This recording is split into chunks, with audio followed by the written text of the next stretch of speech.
Well, hello everyone. Happy May. Can't believe we're already saying that. I know there's the good old memes coming down with Justin Timberlake and May the 4th be with you and all that fun stuff. And so get a good laugh out of that and start the good old countdown until the end of the school year for you guys.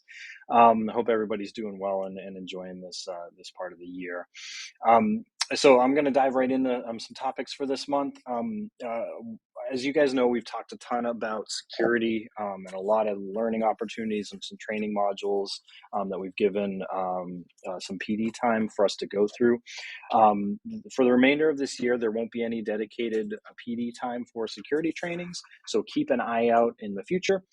Come fall, we'll have more dedicated time to go through those security modules that we've been going through with the state. If you happen to get emails from them, you can certainly either ignore them for now, or if you're so motivated, feel free to get ahead of the game and go ahead and go through those on your own time. But for now, there's nothing official. You can just ignore those emails or save them until we give you time in the fall. So just a quick update on that. Another quick update, and it's more of just a little bit of preview. SchoolBrains, our student information system, is going to undergo a facelift come probably in the summer. We've got a real brief preview for you. The functionality is going to remain the same, so all the flows you're used to going through to open up a school or run reports or find a student or do your grading and attendance and all that, it will be the same. Just the skin and the overall look will look a little bit different. And the way the drop-down menus work will be a little different as well. And really, I think the goal behind it for them is that it becomes a mobile-friendly application. So as we go on the website now, it works pretty well on a computer, obviously, but if you try to access it on your phone or a different device, it doesn't quite do what you hope it will do. So it will become much more scalable and much more mobile-friendly for all that. And some updated graphics and things that make it a little bit more modern too, of course. So we don't want anybody to be surprised when this comes out. So we'll share a couple more screenshots and make an announcement when it is going to go live so that we're all familiar with what it will look like. And then just another preview for the teachers. One of the things they're working on as part of this new version is this idea of connecting to Google Classroom in your gradebook. So I know a lot of teachers out there are using both Google Classroom and SchoolBrains in terms of maintaining a gradebook and managing assignments. Google Classroom is great to push down to students and collect digital work and all that, but SchoolBrains needs to be the source of truth, of course, for grading and all of your inputting of report cards and all that. And SchoolBrains has been working on a way to bring those two things together, to connect a Google Classroom's assignments and grades and to be able to push them into your grade book in SchoolBrains. And so be on the lookout for that. We'll provide more information as we have it, and there'll be some help docs and all that good stuff as well. But I'll look forward to that. That'll be a pretty awesome feature coming up. All right, let's talk about some Google updates.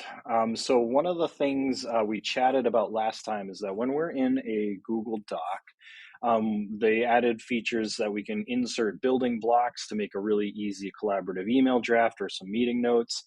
We talked a couple months ago about how if we're working within a table, they added some really nice features in terms of locking rows, sorting columns, making the management of rows and columns much easier, and working with all that. So all that's great. And so as they continue to add these collaboration features and fields, one of the things that they just dropped for us now is this ability to add what they call a drop down. And if you pick from insert drop down, like I just did here, or you can even use that @ symbol shortcut if you're not already using that. If you hit @ it gives you a quick way to add other people or add some of these building blocks, add checklists and things like that. But you can also add a drop down in here as well, either from that or from insert. And when you do that, they have some templates in here about project status or review status. And so if I pick that, it basically is just this colored bubble, which can make a really easy way to format a list and then have a status line attributed to it. So that's kind of cool. But what I think it can be even more interesting is that we can actually make our own drop downs and to have our own little color coded system for things as we're working on stuff. And so I see a lot of different ways to do this, and so maybe it's something as simple as a good, good, fair, excellent type of system where, we can kind of customize our colors and work with stuff from there. And then now I have this quick little drop down that I can use anywhere within a document, whether it's in a table or if it's loose on its own. And it can be a great way to either add commentary to a related line. Maybe we're doing some grading and that needs to just have some quick visuals in there. Maybe it is a project management. We're collaborating with a bunch of folks on different documents and we need to kind of put some statuses on the different items that we're responsible for. Can be a nice little way to enhance that. Little drop down menus, color coded, and again, you can add and edit your own options. So if you don't see this feature right now, as I'm demoing here, it will be available in the next couple days, I'm sure. The next piece to this that Google is working on that will probably be available to us in the next week or two is something that they call table templates. And so it kind of takes all of these ideas that they've been working with increased functionality in tables and these drop down bubbles and email templates and all this other stuff. And they're giving us these table templates that you can just insert right away. And it'll have a bunch of different options built in that pre-format your table, pre-format drop downs, make it really easy to add other files to it and bring a link and everything together right away. And it always just puts it in that clean table format and makes it nice and easy and ready to go. So be on the lookout for that. We love it when Google adds some new stuff that we can take advantage of.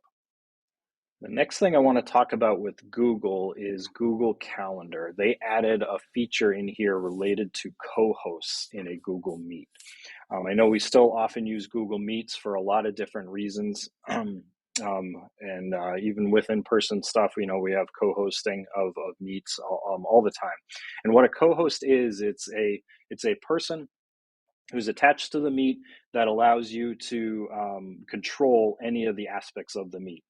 Letting people in, muting people, setting up breakout rooms, managing recordings, all of those different admin features of it, you can actually set up in advance of the meeting so that if you're setting up a meeting on behalf of somebody or you're sharing responsibility for the meeting, you can make this happen right away.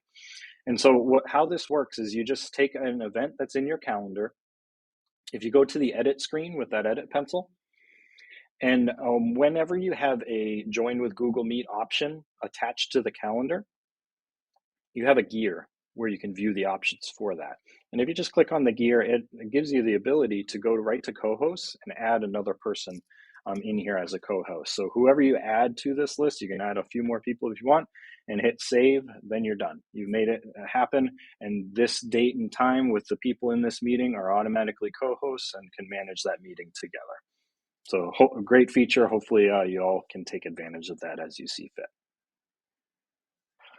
The last thing I wanted to share with us this month is the ClassWize app. So I know a lot of us use this as a way to monitor student activity in your classroom.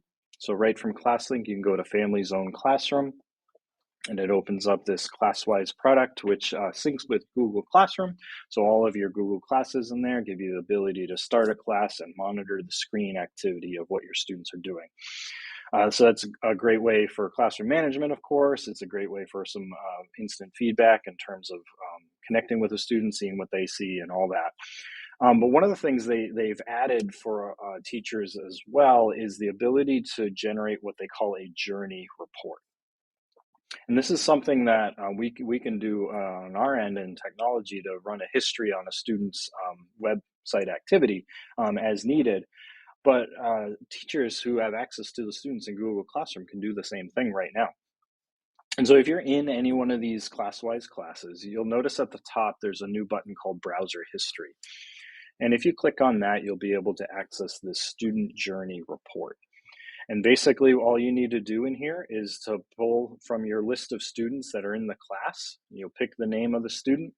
You get to pick a date range. Do you want to see their history for today, yesterday, etc.